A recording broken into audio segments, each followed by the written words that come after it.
Olá, boa noite.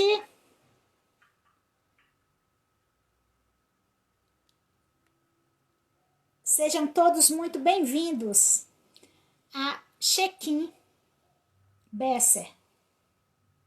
Check-in Turismo, a live da Besser Consultoria. Essa live que acontece todas as segundas-feiras, às 19 horas, aqui no Instagram.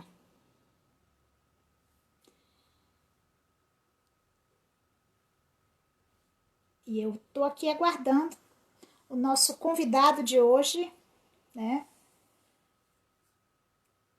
Para darmos início à nossa live.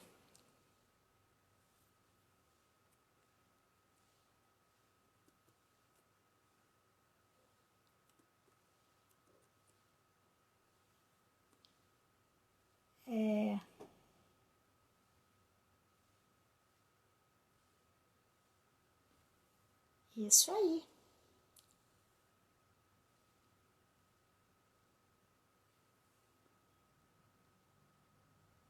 Boa noite, Jarbas, tudo bom?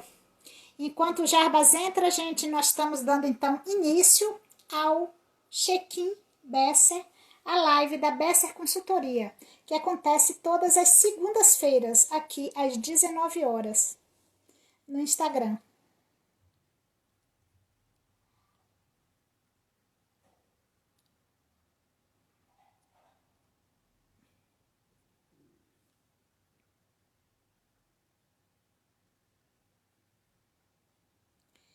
E eu estou dando.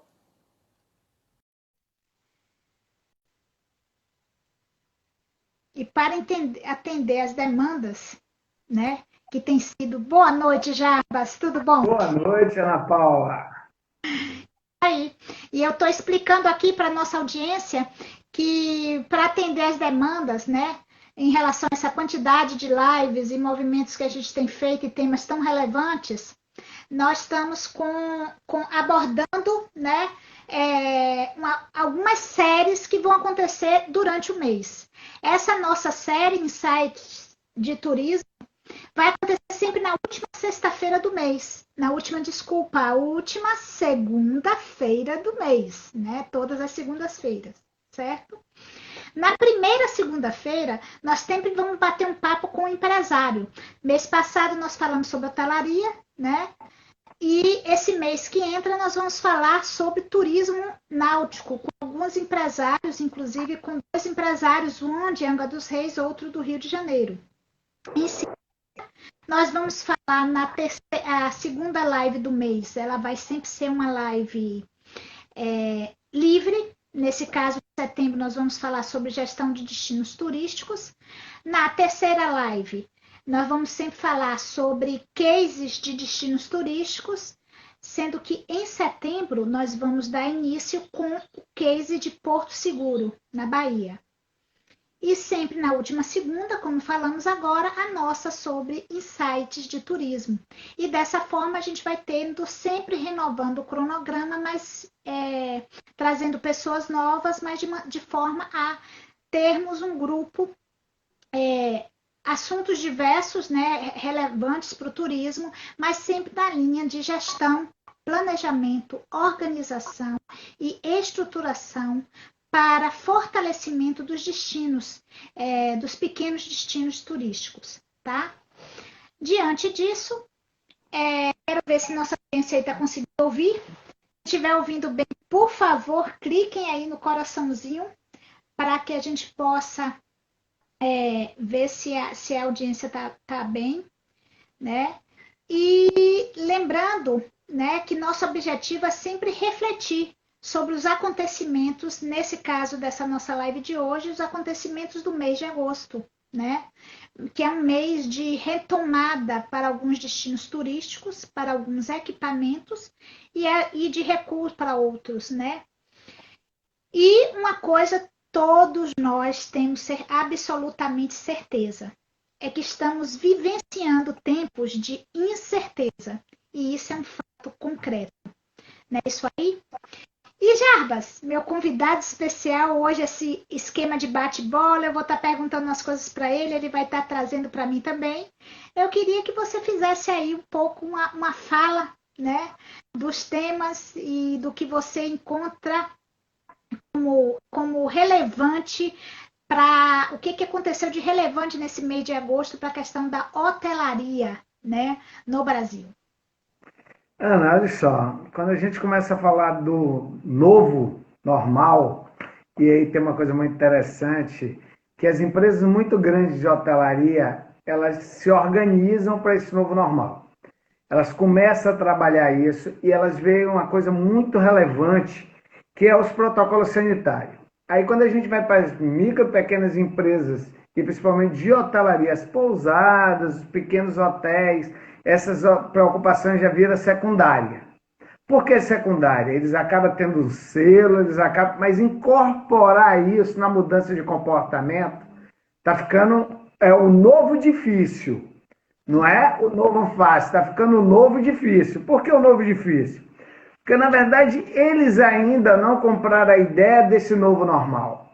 A gente fala muito do novo normal, a gente fala muito de protocolo sanitário na hotelaria, porque na hotelaria, dentro do sistema de turismo, é uma coisa que impacta, porque todo mundo, quando vai para um destino turístico, ele fica em um hotel em casa de parente, a gente sabe de todas as pesquisas, ele vai ficar em casa de parente, mas a hotelaria é a parte integrante dos destinos turísticos, e ele impacta diretamente com o turista, e por isso que essa preocupação sanitária, dos processos sanitários, dos protocolos sanitários, é uma coisa muito importante.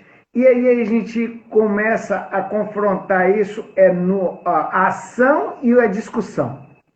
Quando vai para o discurso, não, estamos fazendo todo o processo, mas quando a gente vê na ação, ele não foi totalmente impactado para a mudança de comportamento nos funcionários. Então, o que acontece? A gente ainda encontra foto de pessoas sem máscara, de aglomeração, mas é da mesma família que está sentada na mesma mesa.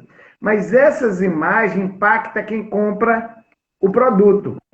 Então, tem uma coisa muito interessante, aí saiu um novo guia da Sfield dizendo uma coisa muito interessante, que o que esse turista, esse novo turista está procurando destinos com equipamentos que têm uma preocupação com os protocolos sanitários. Só que parece que o empresário ele ainda não comprou a ideia. Porque não é você comprar o EPI e dar para o funcionário, mas você instruir ele a usar o EPI. Mas não é só ele, é o turista também. Ele ainda não, a gente fala muito, esse turista mudou. E ele tem que começar a visualizar, porque quando a gente for lá falar de pesquisa em turismo, eles têm que começar a entender a importância da pesquisa de turismo. Porque não é só falar, não. É entender que mudou o comportamento. Esse comportamento desse novo turista, ele está impactando nos equipamentos turísticos, e esse equipamento turístico, o dono, o proprietário, ele ainda não comprou a ideia desse novo comportamento, então isso está impactando diretamente. Eu posso trazer milhões de exemplos para você, mas como é insight, e eu queria trabalhar esse insight com esse proprietário de pequenas empresas hoteleiras, que para que ele comece a pensar com a cabeça do turista. A primeira forma, começar a pensar com a cabeça do turista, o comportamento dele quando compra um novo produto, quando ele sai de casa.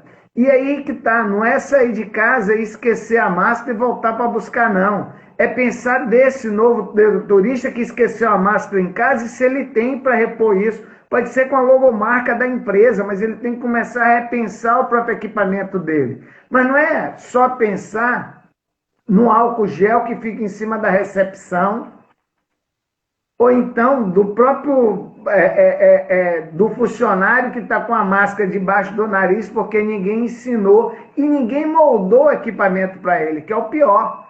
É que esse equipamento fica igual aquela brincadeira lá de Manaus, que compraram uma máscara GG para os meninos da escola pública e os meninos começaram a fazer meme. A gente tem que começar a trazer, porque eu já estou vendo, e esse olhar, teu olhar do turista é muito essencial, Porque, na verdade, se ele não vê esse turista com 3 comportamentos, turista, ele só vai sair de casa quando ele tiver a vacina, ele tiver realmente protegido para isso. Mas tem aquele turista, como eu, que está muito preocupado, mas eu estou observando, eu estou até, eu brinco que o exame de Covid para mim foi para que eu possa me sensibilizar cada dia mais que eu tenho que proteger o outro. Então, essa proteção do outro está dentro dos colaboradores, mas está dentro também desse novo cliente que chega para a gente, o novo turista. Coisa importante, Jarbas, que a gente já está refletindo nas nossas vizinhanças, no nosso convívio, uma certa flexibilização do processo. As pessoas já estão se portando de maneira mais displicente, de forma mais tranquila, e aí o que acontece? Isso termina refletindo nisso que você está colocando. Isso termina refletindo no empregado que vai para o hotel de maneira bastante displicente, e aí, gente, não é trazer culpados, nem culpas, não, é trazer fatos.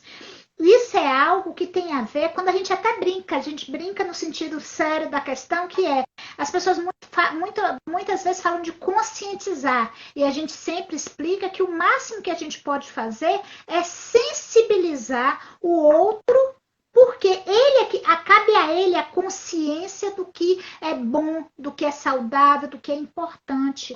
Então, de que forma essa consciência virá? Em que momento? Você percebe, quem teve casos na família, que já percebeu, aí tranquilo não, já sofreu e, portanto, está passando por essa situação.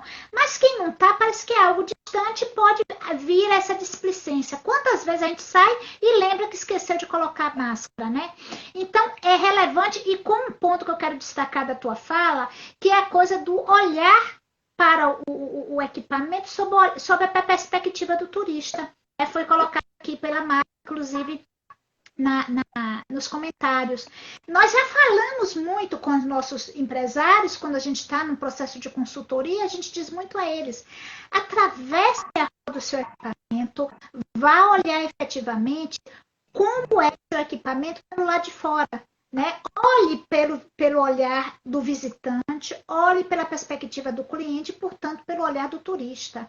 E ele normalmente termina não lembrando de fazer isso. Né? Ana Paula, olha só, tem uma coisa muito interessante. Eu conversei com um empresário na semana passada que tinha um post do equipamento dele no Instagram e era ele, eu reconheci, e ele estava sem máscara. E eu peguei a foto, printei e mandei para ele, falou, ó, da próxima tira com máscara.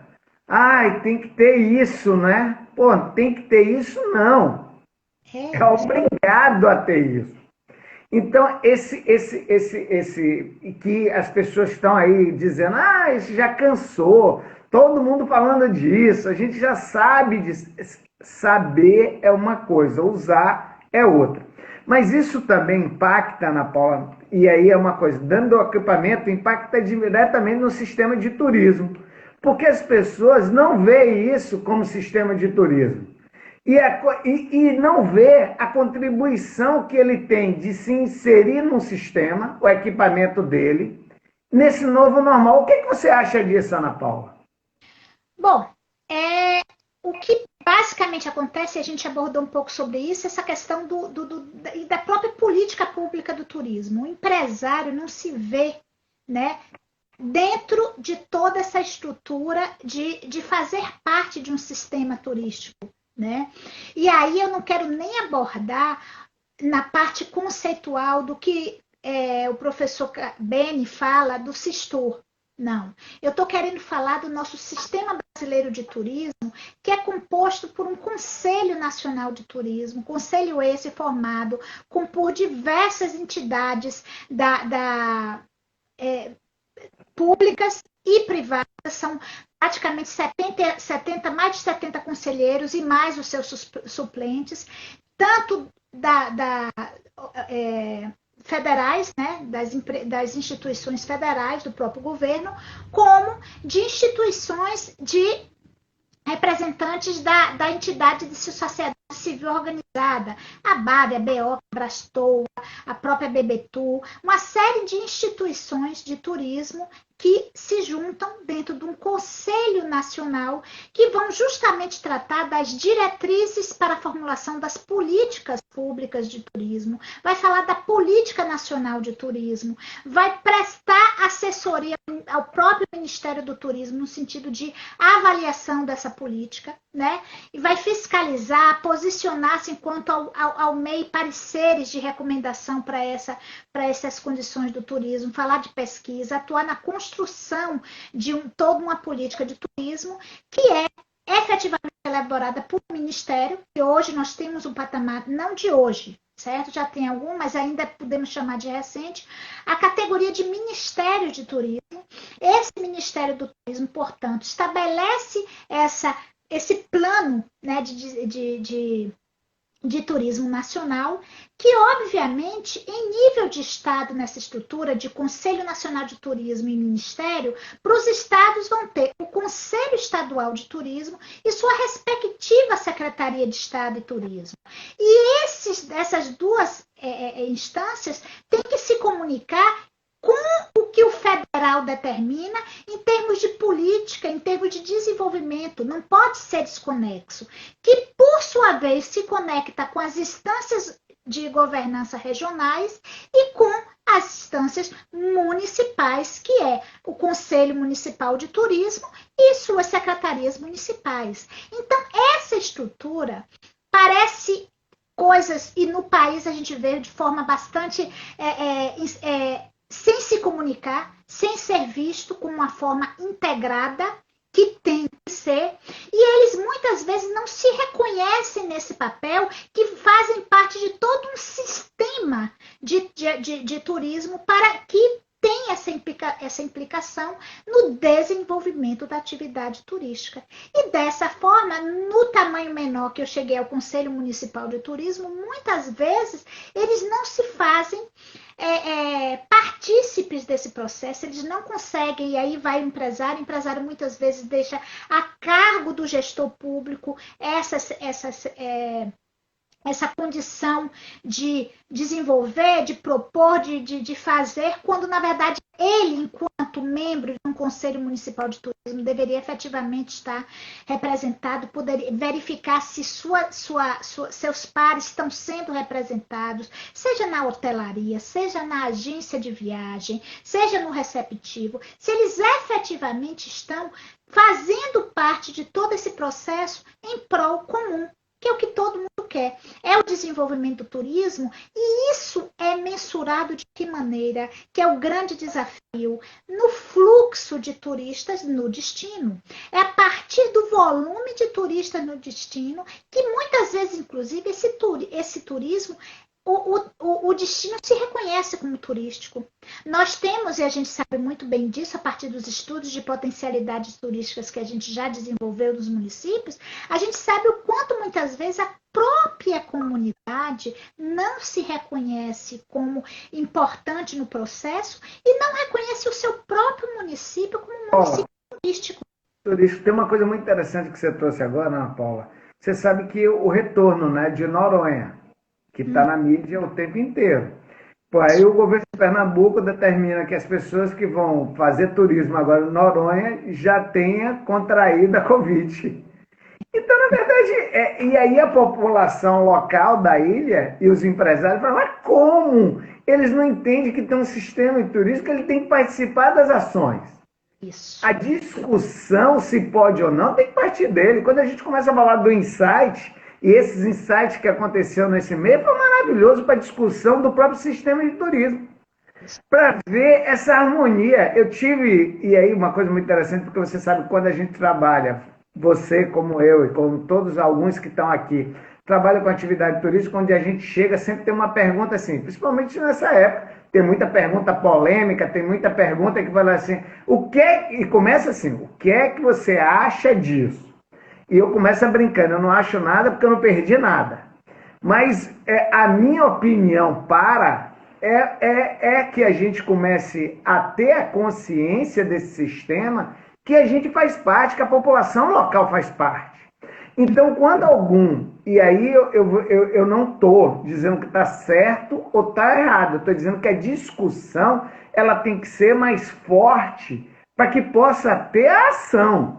Então, quando a gente começa a falar do sistema de turismo e o próprio morador da ilha, ele fala, mas como? Eu fiquei aqui 6 meses sem contato, sem poder sair, sem fazer nada, e agora você me diz que todo mundo que vem me visitar tem que ter tido Covid, e eu? E minha proteção, como é que vai ficar? Eu ainda não fui infectado, mas aí você vai falar todo mundo, traz todo mundo e aí vai me infectar. E aí, como é que a gente fica? Nos outros países o processo foi o contrário. Tipo assim, a gente tem na Espanha agora com o verão, alguns hotéis que estão fazendo o teste quando o hóspede chega no hotel. Até para saber o comportamento dele. Porque o sistema de turismo lá é visto de outra forma. E esse sistema funciona porque a gente tem que começar a ver ele. A gente tem que se espelhar nisso. E como eu te falei, eu estava num evento e as pessoas vieram falar agora do turismo, a piada é dividir a praia em lote e a gente chegar com a praia dividida. Eu falei, olha, isso funciona na França, funciona na Espanha, está funcionando em outros países, porque não funciona no Brasil. E eu disse por quê. Eu disse, sabe por quê? Porque as pessoas hoje vai lotear e depois vai virar dona mesmo. E vai alugar, tipo flanelinha de carro. Olha, eu tenho aqui uma vaga na praia e essa vaga é minha, não vai ter quem tire. Vai ter agora a rede de terreno na praia, porque o terreno é meu. Então não funciona no Brasil, porque não tem várias coisas. E não tem uma coisa, o sistema turístico. As pessoas não veem o sistema como um todo. Na verdade, o sistema ele existe, ele está aí presente.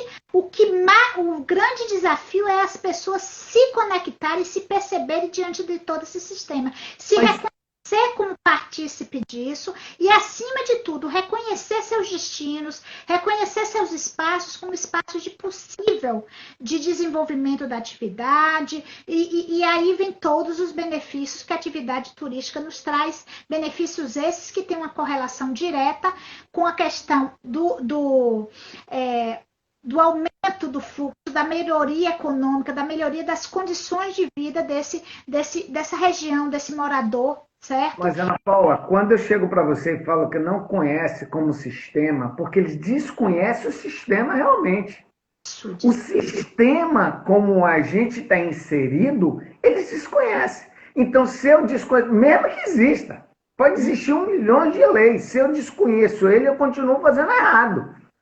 A falta de conhecimento de um sistema turístico, principalmente para as pessoas que estão dentro da atividade turística, isso é o que mais impacta. Eu não estou chegando para falar para a população local, mas eu estou falando de empresários que trabalham dentro da atividade turística. O que mais me impacta é isso. A gente está agora começando, e aí a gente começa a política. E a primeira coisa, o empresário me ligou esses dias, que ia receber um candidato a prefeito, e me perguntou assim, Jarbas, o que é que eu peço? Eu falei, não, você tem que perguntar a ele o que é que ele propõe para a área de turismo. Uhum. Porque se ele tem desconhecimento em uma cidade turística que vai fazer em turismo, é o primeiro passo para você não reconhecer ele como candidato. Uhum. Mas eles não têm, mesmo em destinos consolidados, eles não têm essa consciência. Não, eu vou ver o que é que vai fazer aqui no meu... E é engraçado que ele vai garimpando ideias que não são deles, e na verdade eles não têm comprometimento nenhum, porque o cara pediu foi a luz e não trabalha o sistema turístico do seu município. Por quê? Porque os conselhos acabam ficando desacreditados, a população não vai, porque não vão, porque só vão discutir o mesmo do mesmo. Não mesmo. E aí com o agravante de que, portanto, não planeja e, portanto, sai, na verdade, uma coxa de retalho de ações soltas e que essas ações soltas não vão compor uma política municipal, no caso de agora, que a gente está à véspera das eleições, uma política municipal de turismo que efetivamente construa o desenvolvimento. Né? Ana, só para você ver como funciona o sistema, eu tive no Calafate há 3 anos atrás, e é uma das experiências que eu gosto muito de falar como governança em turismo, porque lá o período, a equipe, na verdade, do sistema e da governança local, ele tem períodos diferentes de troca. Tipo assim, o conselho não acaba, tira todo mundo, não. Não, só 50%, porque tem que ficar toda a consciência do trabalho que foi feito anteriormente, para ter continuidade daquilo. Tipo assim, quando sai, e essa continuidade na atividade de turismo no Brasil inteiro, e aí eu vou botar o Brasil inteiro, porque eu conheço a realidade do Brasil inteiro, então você começa a ver que ela fica completamente não uniforme, vamos botar assim. Essa uniformidade que a gente precisa ter é que não acontece. E a gente sempre fica batendo nas mesmas teclas, como a gente hoje bate na mesma tecla, quando a gente fala de Covid, não, tem que usar máscara, tudo bem. Esse processo, se a gente já tivesse absorvido, a gente não estava falando mais, é igual o sistema. Já tinha evoluído. Vamos evoluir, vamos passar disso. Teve uma amiga minha que há 7, 8 anos atrás, ela é turismóloga e estava fora da área, ela chegou para mim e falou assim, eu fiquei fora, eu acho que eu não sei nada de turismo. Eu falei, volta. 2 meses depois você vai ver que é o que a gente estava falando na construção com nome diferente. Porque há 30 anos atrás que eu me formei, eu fui para um equipamento hoteleiro, e o equipamento hoteleiro está lá 30 anos depois, e o pensamento do gerente que está lá é como se fosse há 30 anos atrás. Ele não evoluiu com o sistema. Só que não dá mais para ficar nesse processo. Daquela forma. O amadorismo na atividade da hotelaria e na atividade do turismo acabou. E o envolvimento hoje faz parte. A gente está em um processo de transformação, e essa transformação não é só interna, não. Tem que ser transformação, tanto interna como externa. E quando a gente trabalha no segmento, a gente tem que ver isso. Porque quando a gente começa a trabalhar, e aí tem uma frase muito interessante de todas as lives que a gente está assistindo, e você mais do que eu, a gente vê uma coisa muito interessante. As pessoas falam, não, porque agora a tendência é as cidades limítrofes, ou então com raio de ação de 200 quilômetros. Isso. Eu acho ótimo.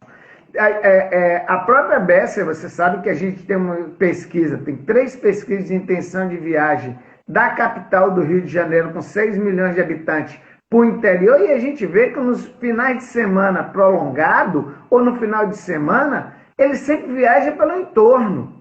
Porque, principalmente, e aí eu vou trazer exemplo como o estado do Rio de Janeiro, ele tem muito próximo dele serra e tem mar.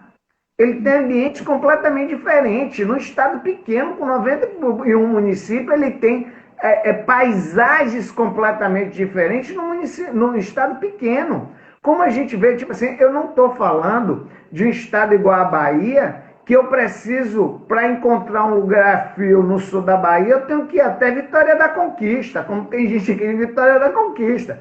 Então a gente precisa, é uma coisa muito interessante, que a gente precisa perder isso. O quem está. E agora a gente tem que começar a imaginar que nesse território tão pequeno como o Rio de Janeiro, como Aracaju, que o pessoal de Aracaju está fazendo parte aí, tem uma coisa muito interessante. Lucimar, a gente tem que começar a pensar, Lucimar, que Lucimar está em Aracaju, a gente tem que pensar que vocês têm cidades belíssimas. Isso. Você tem os cânions do Rio São Francisco, mas tem que participar de um sistema turístico. Fica parecendo que os produtos estão soltos. E aí você está entrando, então, numa abordagem que eu queria trazer, que foi objeto de uma live nossa aqui, que é a questão mesmo de comercialização desse destino a partir, então, dos roteiros, né? Como é que você vê os roteiros, especialmente o fluxo? Ana Paula, eu trabalho muito com roteiro turístico. Só que engraçado, e essa parte não é nem interessante, é muito engraçado, porque as pessoas fazem parte de um roteiro e não se sentem parte de um roteiro. Primeiro, eles imaginam, a imaginação de roteiro deles é uma imaginação completamente do que deve ser criado como roteiro. Então, o que é que acontece? Muitas vezes eles acham que é junção de produtos. E produtos assim, um produto está aqui, o outro está lá no norte, o outro está no oeste. Alguns se falam, não, a gente não se fala, mas é os produtos. E quando a gente começa a empacotar isso para ir para a prateleira, eles muitas vezes vêm de outros destinos, mas não vêm neles. Eles se veem a incapacidade de consolidar como produto turístico e fica atrás, tipo assim, é de experiência. E eu digo, só chegar numa... e aí tem uma coisa muito interessante, você quando foi secretário de turismo, que é os orquidários. Eu tive uma agradável surpresa quando fui visitar o orquidário, porque eu tive uma gama de conhecimento que eu não tinha. Para mim foi uma agradável experiência. Isso. E é. Mas eles não veem isso como experiência. Não veem isso como experiência. Por quê? Porque eles não reconhecem, porque como está no normal do cotidiano deles, eles não percebem esses diferenciais. E aí, Jarbas, tem uma outra coisa que é muito comum na atividade, um erro básico que é conceitual, né? De recurso, de atrativo, de produto, até chegar ao roteiro em si. Quer dizer, as pessoas confundem tudo, que acham que uma cachoeira já é um atrativo, já é um produto. Eu trago o exemplo da cachoeira porque ela pode passar por todas essas dimensões. Ela, num minuto enquanto cachoeira, ela pode ser um recurso turístico. Se ela não tiver como a gente acessar, como a gente chegar até ela e tal, ela é apenas um recurso. Ela vai se tornar um atrativo quando começa a se estabelecer um mínimo de acessibilidade, de controle para que você pelo menos chegue até ela. Ana Paula. E o atrativo, deixa eu só fechar a questão conceitual para as pessoas perceberem a importância disso, ela só se torna efetivamente um produto quando você consegue agregar a essa cachoeira uma série de infraestrutura, desde sinalização, acesso adequado para o visitante, com segurança, e aí você começa a agregar elementos que fazem daquele espaço, então, aí vai se desenvolvendo um produto que é algo mais complexo. Né? As pessoas, a gente tem muita facilidade de ver esse pacote no pacote de biscoito que eu vou comprar, até o biscoito chegar na prateleira do mercado, né, e virar efetivamente um produto, ele passou a ser o recurso de toda a matéria-prima necessária. Depois ele foi fabricado na indústria, ele foi embalado, ele foi transportado e aí está ali a venda. E aí o que acontece na atividade turística é que nessa inversão onde o cliente é que vai até o produto, né? Então já começa desconexo isso, porque é o cliente que vai até o destino. E aí, quando você vê esse deslocamento, você percebe a necessidade de um certo controle, seja no aspecto de infraestrutura, de qualidade, para que a gente possa fechar vamos chamar aqui, de empacotar. E eu costumo chamar o roteiro como esse pacote, como esse empacotamento, onde você vai gerar hospedagem, alimentação, onde você vai trazer atratividade, onde você vai trazer... E aumentar o fluxo. Aumentar o fluxo e permanência do turista no destino. Agora, o que é, Ana Paula, e aí é essencial, é tipo assim, e aí é a maioria dos equipamentos e produtos turísticos, quando a gente está montando o roteiro, eles acham que roteiro não precisa ter texto, não precisa ter história, não precisa ter nome, não precisa ter um atrativo âncora que traga o cara, que pode ser um restaurante, pode ser a própria estrada. E aí que tá, o ano passado aconteceu um fato muito interessante e curioso, foi que a gente criou um produto, um roteiro hiper inovador, e aí um dos avaliadores falou assim, mas não vai ter banho não? E lá estava escrito, não tem banho, porque era o diferencial do roteiro, todos os outros tinham banho, esse não tinha banho, esse não precisa ter banho, porque tem público que não quer tomar banho. Ele quer contemplativo, ele não precisa ter o banho. Mas não, mas se tivesse banho, aí se tivesse. E aí todo mundo se deixa contaminar pelo se tivesse. Não vê que volta a estaca zero igual todos os outros produtos e aí não vira diferencial competitivo. Essa é a chave. Não, teve uma coisa muito interessante, eu estou fazendo um inventário turístico de um município aqui no estado do Rio de Janeiro, e aí tinha um roteiro. E aí o roteiro ficava dentro de uma trilha, como a gente está também fazendo inventário dos atrativos naturais. Eu tive lá para dar uma olhada e aconteceu um fato muito interessante. O roteiro ficava na zona rural. do município. E a trilha passava por vários sítios. E o turista, a forma que era comercializado para o turista chegava e no final passava em todas as plantações e ia fazendo as compras. Arrancando abóbora, arrancando alface. E aí o sitiante estava altamente incomodado, porque na verdade eles não queriam aquele turista. E o agente de viagem dizia, não, eu não falo nada, mas tem que falar, desculpa, você não é um roteiro que tem pegue e pague. Não tem isso. Você não veio aqui fazer as compras.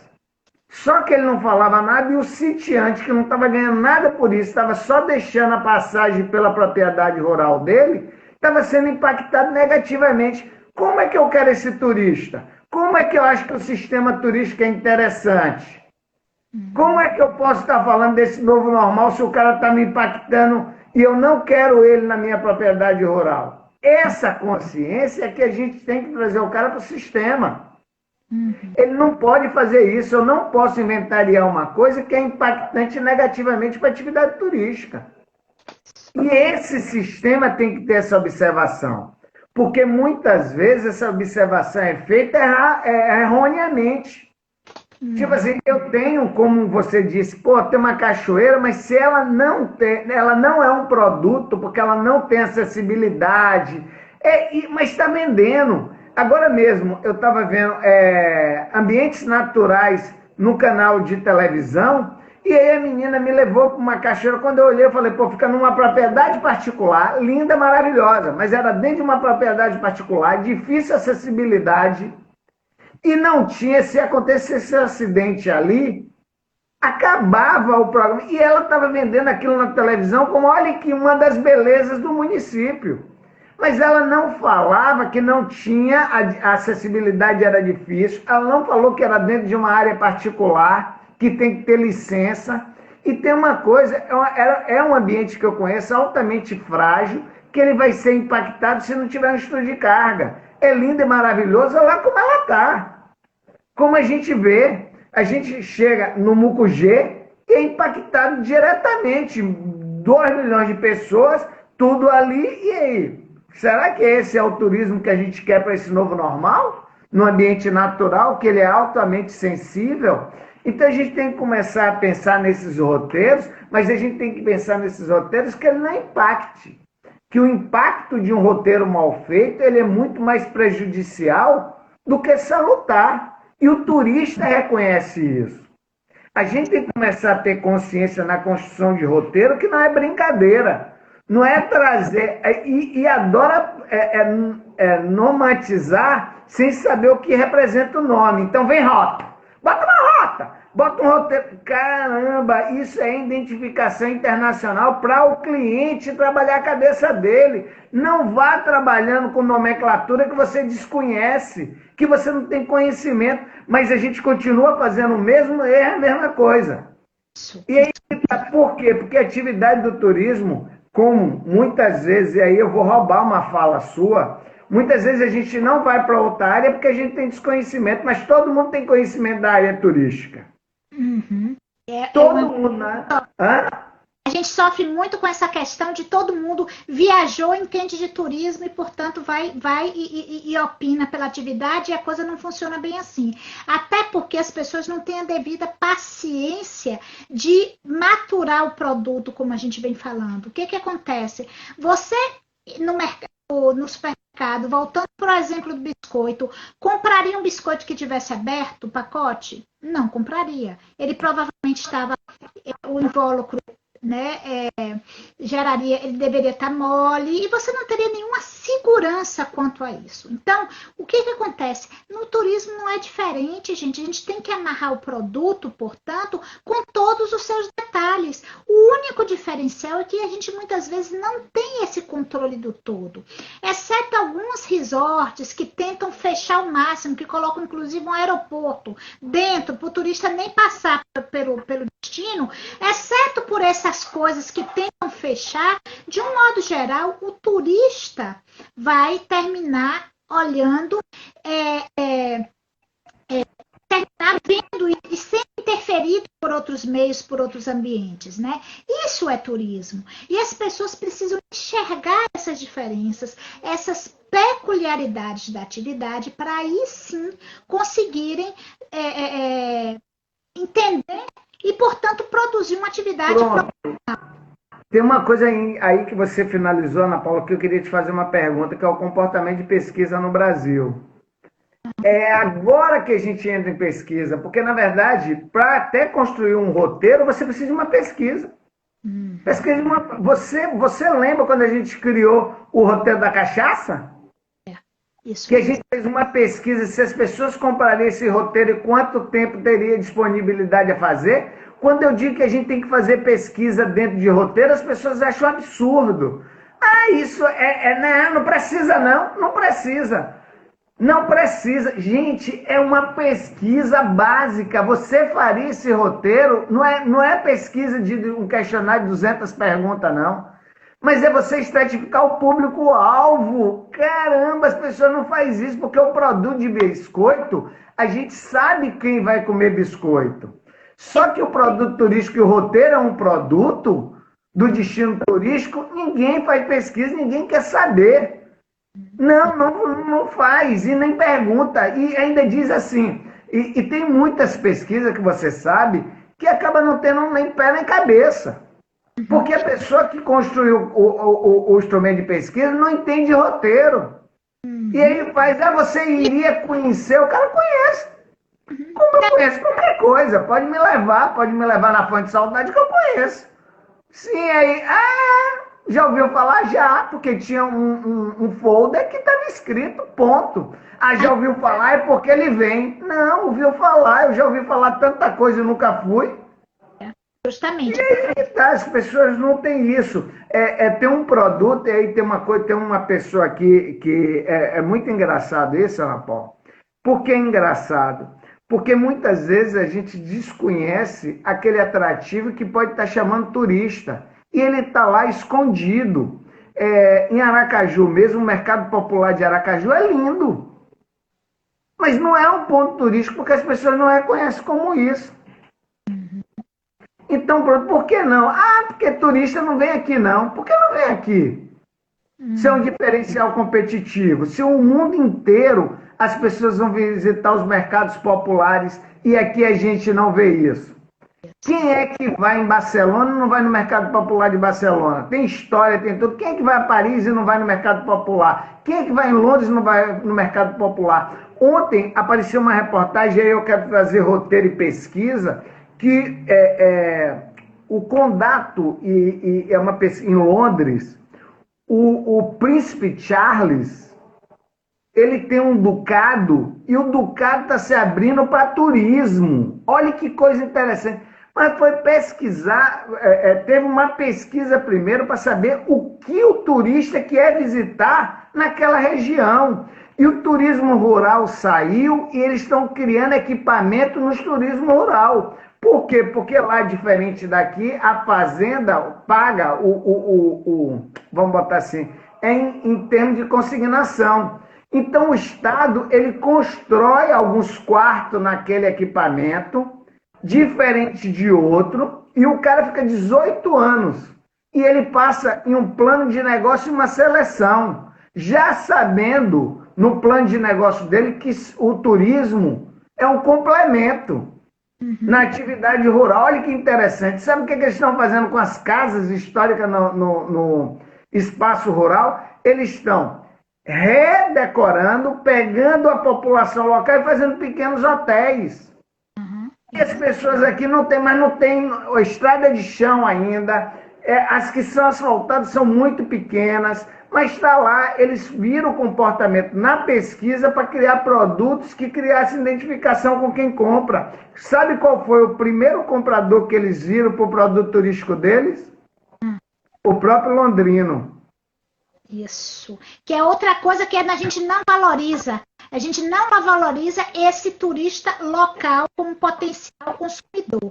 E aí, Jarbas, eu estou tendo que fazer as duas coisas. A gente conversa e ao mesmo tempo controlar. A gente já está com o tempo findando mesmo. E a gente só não, então corre, que tem muita coisa para me te perguntar. Isso. E tem muita informação aqui de atualidades, mas uma coisa que eu quero trazer aqui, falando só da pesquisa, que houve um destaque de que o Brasil, por exemplo, as universidades brasileiras se destacam na América Latina enquanto pesquisa, tá? Enquanto desenvolvimento de pesquisa, mas por outro lado, a própria dimensão do país, o próprio fato de pouca comunicação que existe, o que é que acontece na prática? É que a gente, principalmente quando vai para pesquisas econômicas, quando a gente vai para pesquisas que vão tratar do fluxo, que vai tratar do volume de recursos e tal, nós terminamos tendo poucas informações, poucos dados, e tratamos isso de maneira sem estabelecer uma série histórica que possa marcar a evolução ou não, certo? Então, o turismo hoje, a gente ainda vê pontualmente, nós podemos até dizer que evoluiu sim, mas ainda muito distante do ideal. Nós estamos ainda muito longe de alcançar uma pesquisa que efetivamente possa dar subsídios para o desenvolvimento da atividade. Por quê? Porque as pessoas, como você colocou aí, não admitem uma pesquisa para saber se o roteiro seria uma pesquisa de mercado, você estabelecer pesquisas de fluxo, pesquisas econômicas, né? Não só aquela pesquisa mais acadêmica que envolve as concepções, conceitos. A gente tem que dar esse pulo. Nós precisamos avançar para a realidade do empresário, a realidade do mercado turístico, que quer o quê? Que quer cliente, que quer turista visitando, efetivamente gerando a todos esses elementos. E aí houve uma outra pergunta aqui, que talvez os observatórios, através da rede, consigam fazer isso sobre pesquisa, que é um pouco objetivo. Na verdade, a rede de observatório quer justamente unir, né, para que se estabeleça metodologias que possam ser então, comparáveis, que possam então serem distribuídas entre todas as unidades federativas e, portanto, a gente possa ter um perfil nacional, né, da atividade. Ana, mas a gente também tem uma coisa aqui, que é o database que a gente não aproveita. Por quê? Porque a gente também tem uma legislação que ela dificulta isso. Quando começou logo a falar, mapear áreas através de telefonia celular, eu procurei se eles vendiam esse pacote de dados para ser feito pesquisa. O que é o database, que vem de outros países, já adquire isso, e eu fui ver isso. E o que é que acontece? Se a gente centraliza só em uma telefonia, a gente fica com retrato míope, porque na verdade são outras telefonias. Teria que fazer uma união delas todas até para que o observatório tivesse uma visão naquele momento de quem estava fora daqui. E aí, claro, me deram outras soluções, e nas outras soluções que eu fui procurar para determinar esse database, aconteceu uma coisa muito interessante. A gente não pode, por causa da lei de confidencialidade de dados. Então, na verdade, não tem como você saber que o Jarbas é da Bahia e está no Rio de Janeiro hoje.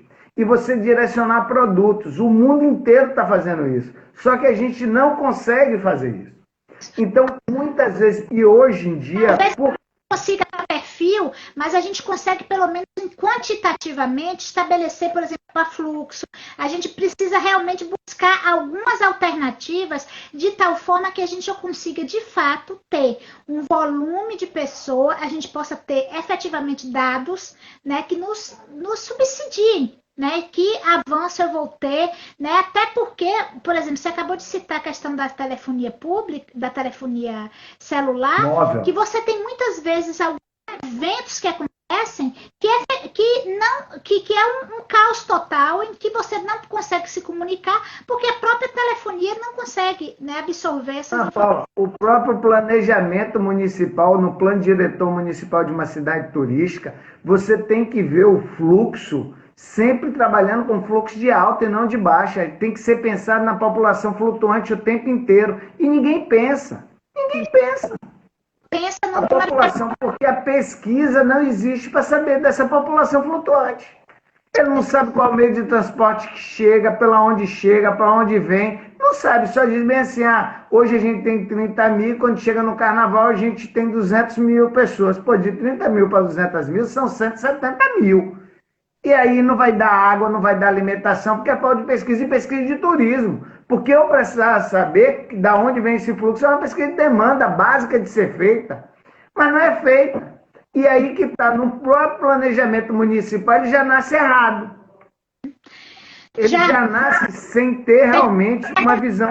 Te interromper, porque nós estamos acabando o nosso tempo. A gente avançou aí uma série de outras questões que a gente iria trazer de outras notícias. Nós abordamos um pouco o que foi falado no decorrer desse mês, inclusive tratado por nós nas nossas lives, mas a gente precisa relembrar que nós estamos num momento que agosto foi um período de retomada e, portanto, essa retomada começou um pouco, a gente começou a perceber um avanço ainda que pequeno, mas assim, apresentação de alguns postos de trabalho sendo ofertados, certo? Você já vê as grandes redes hoteleiras, você vê os cruzeiros marítimos, as agências começando a atuar, certo? Com uma perspectiva aí para muitos, que, por exemplo, cruzeiros marítimos, existem companhias que já fecharam 2020 e 2021, já está trabalhando 21, 22, porque já tornou 20 morto.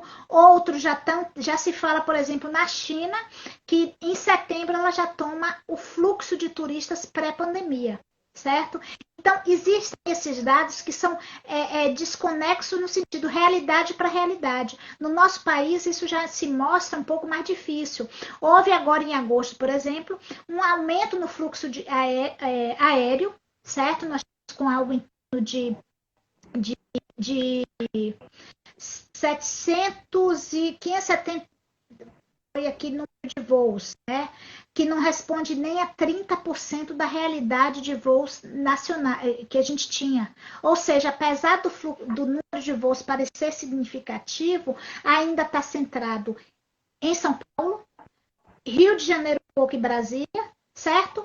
Mas com voos, com capitais recebendo um voo por dia, certo? Uhum. Então, ainda longe de ter essa realidade posta. E o que passou em agosto também muito relevante foi a questão dos aplicativos que as pessoas estão buscando e todo mundo tentando trazer soluções. O próprio Rio de Janeiro trouxe através do site, de mostrar, de comunicar com o visitante quais são as regiões que são possíveis. Então, os aplicativos que informam como está a Covid nos municípios é algo que está em alta agora, com o objetivo, por quê? Porque está se esperando essa queda para efetivamente poder viajar. Ana, a Nica botou aqui que a Travel Report, ele traz um guia de roteiro de recuperação da economia do turismo pós-pandemia. Então, isso é interessante. Ela botou aqui bem legal, viu? Que é a Travelport, ela traz isso, que é o roteiro para recuperação de viagem no mundo pós-pandemia. Eu anotei aqui que achei bem legal.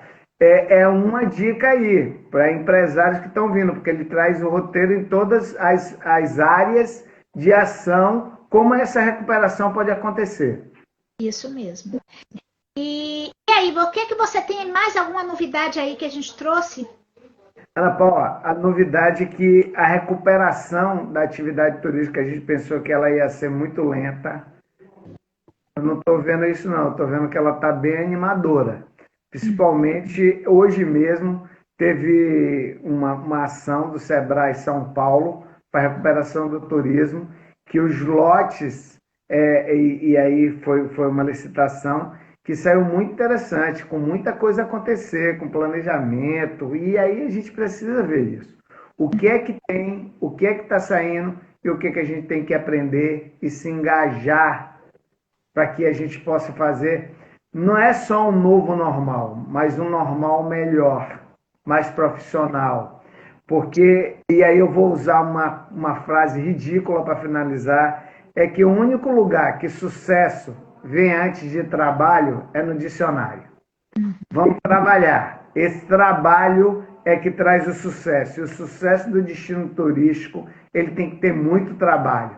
Porque se não tiver trabalho, Sandra, não vai acontecer o que todo mundo quer, que é dinheiro no bolso. E fica só na intenção. E essa intenção, sem ação, ela não funciona. Com certeza, Jarbas, não é à toa, não é de jeito nenhum você trazer uma fala dessa, porque a gente precisa envolver. O mais importante nesse processo é perceber que a atividade também sozinha não se vai a lugar nenhum. É um trabalho compartilhado, é um trabalho feito em equipe, e atividade turística é compartilhamento, atividade turística é trabalhar de forma conjunta. Você vai mexer com os roteiros, você vai mexer com diversos setores da atividade, atuando de maneira conjunta para esse desenvolvimento maior. E só assim a gente vai conseguir efetivamente ter resultados. Nós estamos aqui tendo que encerrar. Nesse finalzinho, você teria mais alguma coisa para colocar? Primeiro, agradecer essa âncora. Obrigado. E Eu agradeço, que é sempre um prazer receber, é sempre bom. Saudade de te abraçar, mas a gente vai sempre se comunicando só, de cotovelinho, como sempre. E esse mês, essa semana com aniversário, né, meu lindo? Então a gente vai estar aí comemorando, tá? Lembrando que próxima semana nós vamos estar aqui falando com empresários do turismo náutico daqui do Rio de Janeiro e de Angra dos Reis, falando um pouco da realidade desse empresário, porque a gente quer trazer sempre temas de relevância, temas que deem essa praticidade, que possam efetivamente gerar um conteúdo de resultados para você que nos assiste. É um grande prazer, um beijo bem grande e a gente se fala até semana que vem. Tudo de bom. Um abraço a todos. Beijo, tchau.